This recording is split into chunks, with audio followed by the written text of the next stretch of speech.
Fala pessoal, vamos falar da elétrica da ISA Transmissões Paulista. Dá uma olhada no resultado do quarto trimestre de 2023, que apresentou um lucro líquido aí de 900 milhões, alta de 147%. Mas será que os dividendos vão ser altos também? Vão se manter? Vamos tentar descobrir. Então aqui está o lucro dela, 900 milhões contra 363 milhões do quarto trimestre de 2022. Então vejam como subiu o lucro, 147%. Aqui na comparação anual, 1,9 bilhão contra 936 milhões, alta de 107%, e o EBITDA, 826 milhões no quarto trimestre de 2023 e 634 no quarto trimestre de 2022. Subiu 30% a geração de caixa aí antes dos descontos, né, que é o EBITDA. E no anual, 3,1 bilhões em 2023 e em 2022, 2,4 bilhões, 27%. Aqui na receita operacional,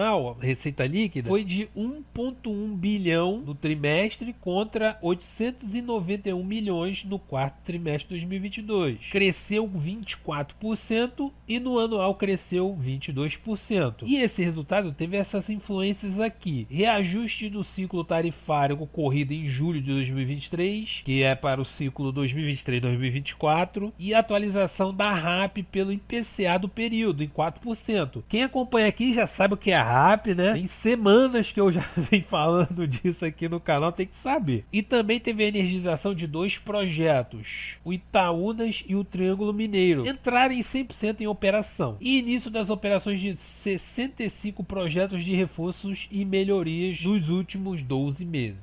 Custos e despesas. Na comparação trimestral teve uma alta aqui leve de 2,4 e no anual de 7,2. Aqui explica, ó, pessoal, foi de acordos coletivos assinados no segundo trimestre de 2022 e 2023, aumento do quadro de funcionário pelo crescimento da empresa e além de demanda desses novos projetos, né? Daqueles dois novos projetos que entraram em operação e dos projetos de reforços e melhorias. Também subiu por conta dos serviços. Em função do parque instalado, houve aumento na prestação de serviços de manutenção em subestações e em linhas de transmissão. Maiores despesas com segurança e documentação, posse de propriedade da empresa, deslocamento para atendimento aos serviços de campo. Então a empresa cresceu, aumentaram os custos, né? E aqui outros como o IPTU, que é a extorsão do Estado por você ter uma terra, e o seguro. Dívida bruta atingiu 9,2 milhões em 2023,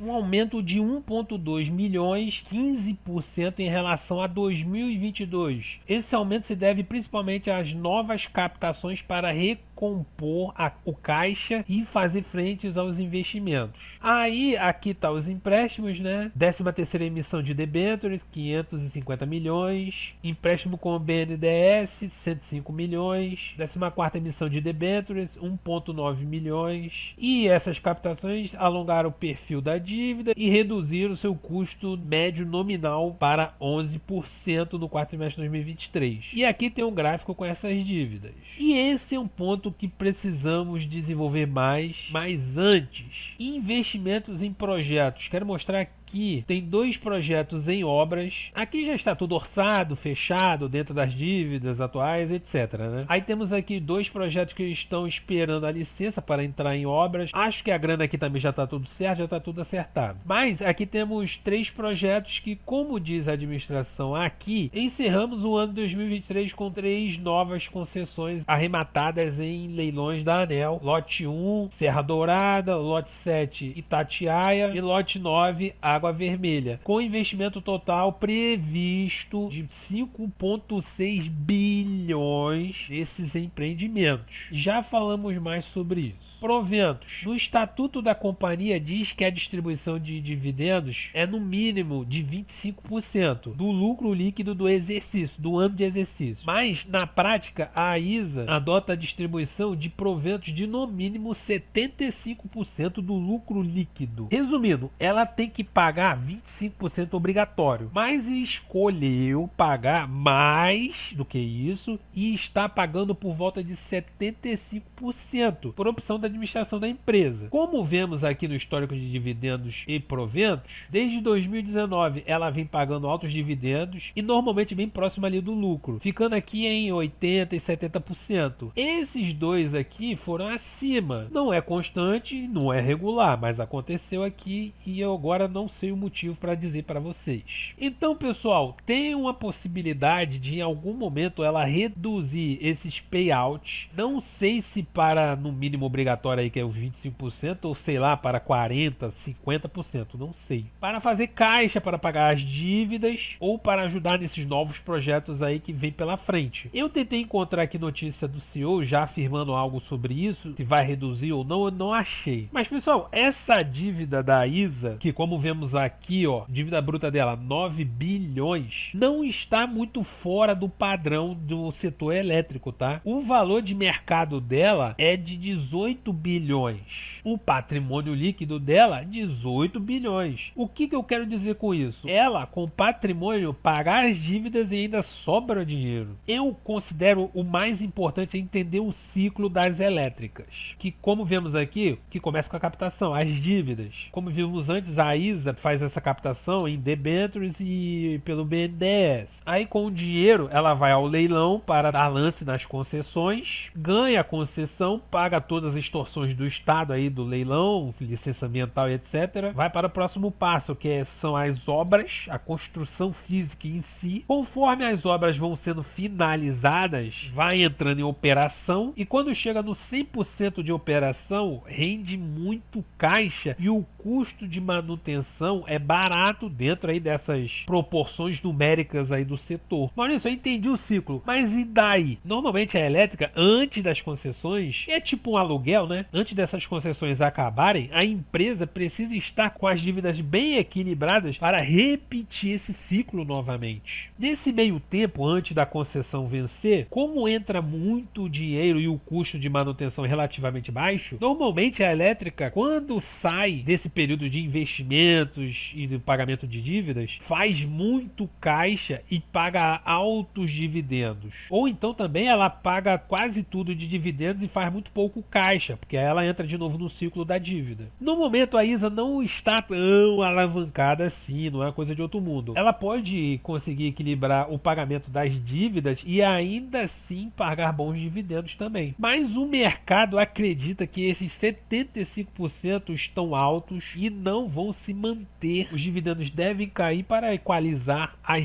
dívidas e os novos investimentos que estão vindo aí pela frente, como já vimos anteriormente. Então, entendendo esse ciclo do setor, você entende que dívida é uma coisa comum. E essas dívidas por hora na ISA estão aceitáveis. Não é nada de outro mundo. Claro que é sempre bom ter menos dívida, né? Mas o operacional da empresa está nota 100, entregando bom resultado, tanto é que teve aumento no lucro e mais projetos entrando em operação também. A empresa está crescendo. Então é essa a dúvida. Se a empresa vai continuar pagando os 75% de payout ou se vai cair esses payouts para voltar a distribuir lá no futuro. Mas a empresa é muito boa. Não é dica de investimento. E se esse vídeo foi útil para você, se inscreva. Que é o dividendo aqui desse canal. Eu sou o Maurício. Valeu!